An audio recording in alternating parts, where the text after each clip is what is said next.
Hello friends, I am Dr. Harsha Suryanshi, Assistant Professor from Sri Shivaji Law College, Parbhani, Maharashtra. In my previous video, we have discussed deduction from wages on the ground of 5. In this video, we will discuss what are other grounds on the basis of which an employer can deduct from the wages.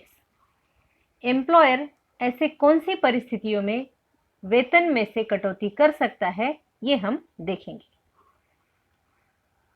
Second ground on the basis of which an employer can deduct from the wages of employee is absence from duty. Section 7 subsection 2 clause B speaks about deduction on the basis of absence from duty, while Section 9 lays down the rules that must be followed while making deductions on this ground. Section 7 subsection 2 clause B के तहत employer जो है employ के वेतन में से duty से absent रहने के लिए कटौती कर सकता है. सेक्शन 9 जो है वो बताता है कि जब वेतन में से कटौती एब्सेंस फ्रॉम ड्यूटी के लिए है तो ऐसी स्थिति में कौन से नियमों का पालन करना चाहिए. तो अब देखते हैं exactly what do you mean by deduction absence from duty. Absence from duty means when a person absents himself from place of duty where he is required to work.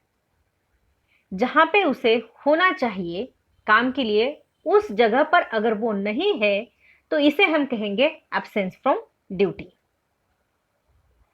Now how much deduction can be made. Section 9 says that deduction shall be proportionate to wages and proportionate to absence. That means if an employee is absent for 1 day, deduction shall be of 1 day and not more than that. Bank of India versus T.S. Kelawala and others is a leading case in this regard. Wages of the employees were deducted on the ground of absence from duty. The contention of workers was that they were on strike. It was held by the court that no work means no pay.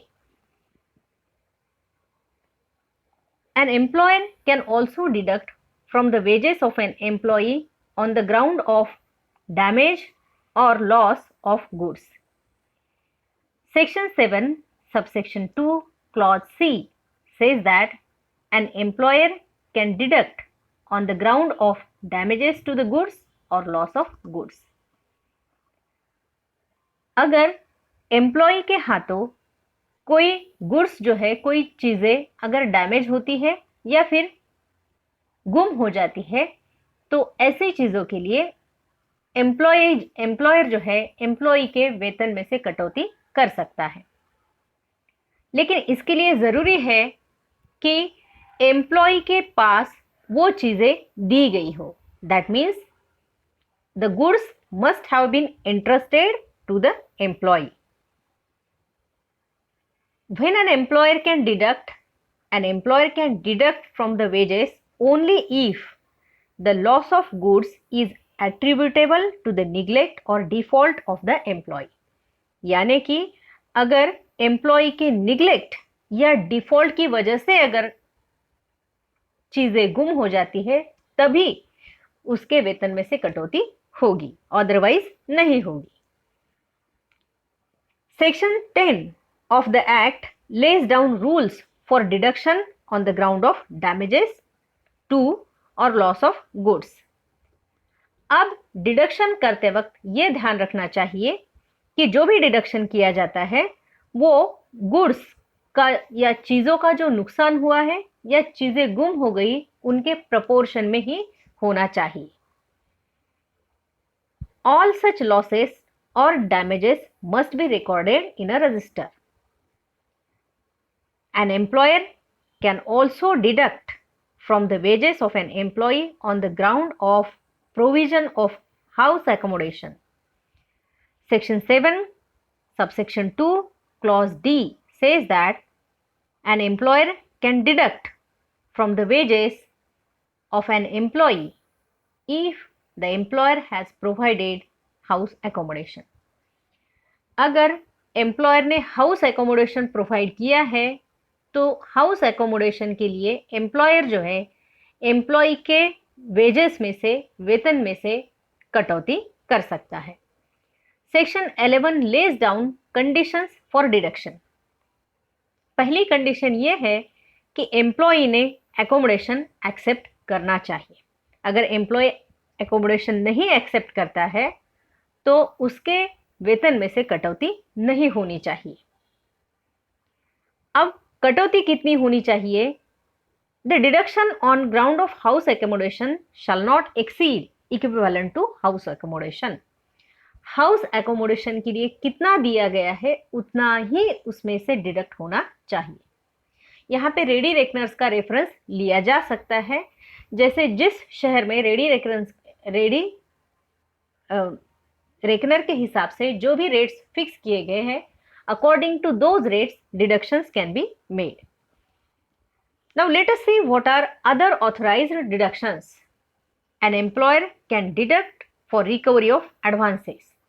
अगर employer ने कुछ advance employ को अगर दिया है तो वो advance की कटौती वो वेजेस में से कर सकता है। An employer can also deduct for amenities and services provided to the employee. अगर एम्प्लॉय को कुछ एमिनिटीज या फिर सर्विसेज एम्प्लॉयर ने प्रोवाइड की है तो ऐसे एमिनिटीज और सर्विसेज के लिए भी एम्प्लॉयर वेतन में से कटौती कर सकता है। Employer can deduct for recovery of loans made from the welfare fund. अगर एम्प्लॉय ने वेलफेयर फंड से कुछ कर्जा लिया है तो ऐसे सिचुएशन में उस लोन की रिकवरी के ग्राउंड पे एम्प्लॉयर जो है वो जो भी सैलरी है उसमें से प्रोपोर्शनेटली कटौती कर सकता है। Employer can deduct for income tax. Income tax के लिए जो भी इनकम टैक्स पेएबल है एम्प्लॉय पे, उस इनकम टैक्स की कटौती एम्प्लॉयर जो है उसके वेतन में से कर सकता है। The deduction can be made by order of court also. अगर किसी कोर्ट ने एम्प्लॉय के वेतन में से कटौती करने के लिए कहा गया है तो वो ग्राउंड पे एम्प्लॉयर जो है कटौती कर सकता है। For example, if any court has ordered to make payment of maintenance to the wife और children of an employ from the wages, then in such situation employer can deduct wages by order of court. An employer can also deduct on the ground of provident fund. जो भी provident fund जिसे हम PF कहते हैं, वो PF के payment के लिए भी एम्प्लॉयर जो है वेजेस में से कटौती कर सकता है। An employer can deduct from wages for making payments to cooperative society. अगर कोई कोऑपरेटिव सोसाइटी में कंट्रीब्यूशन है तो ऐसे स्थिति में कोऑपरेटिव सोसाइटी का जो भी पेएबल है वो एम्प्लॉय के वेतन में से कटौती किया जा सकता है।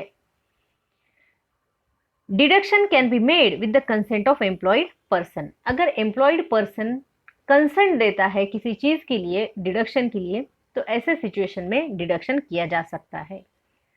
फॉर एग्जाम्पल, अगर कहीं अर्थक्वेक या फिर कहीं बाढ़ आ जाती है और वहाँ पे अगर एम्प्लॉयज डिसाइड करते हैं कि वो अपना पेमेंट देना चाहते हैं तो ऐसे स्थिति में एम्प्लॉयर जो है एम्प्लॉय के यानी कि वर्कर्स के पेमेंट में से कटौती कर सकते हैं। Employer can also deduct from wages of an employee for making payment towards welfare fund. अगर कोई वेलफेयर फंड क्रिएट किया गया है और उसे पेमेंट करना ज़रूरी है तो ऐसे स्थिति में एम्प्लॉय के वेजेस में से कटौती की जा सकती है। An employer can deduct from wages of an employee membership fees of any trade union. इसे हम चेक ऑफ सिस्टम कहते हैं। अगर चेक ऑफ सिस्टम एक्सेप्ट की गई है तो ऐसे एक्सेप्टेड सिचुएशन में एम्प्लॉय जो है उसकी जो भी मेंबरशिप फीस है वो मेंबरशिप फीस उसके सैलरी में से काट दी जा सकती है. An employee or an employer can also deduct from the wages for fidelity guarantee bonds issued by the state. In case of railways, an employer or the employer can deduct from the wages of employees for recovery of losses sustained by railway administration. Railway administration को अगर कुछ नुकसान हुआ है तो उस नुकसान की भरपाई जो है वो एम्प्लॉय के वेजेस में से की जा सकती है.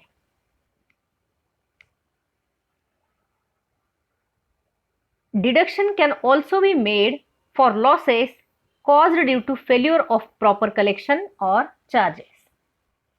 एम्प्लॉय को अगर कलेक्शन करना है या फिर चार्जेस अगर लगाने हैं यानी कि इन टर्म्स ऑफ मनी, तो ऐसे सिचुएशन में अगर वो इम्प्रॉपरली कलेक्ट करता है, कम कलेक्शन करता है, तो ऐसे सिचुएशन में एम्प्लॉय जो है उसके वेजेस में से कटौती की जा सकती है.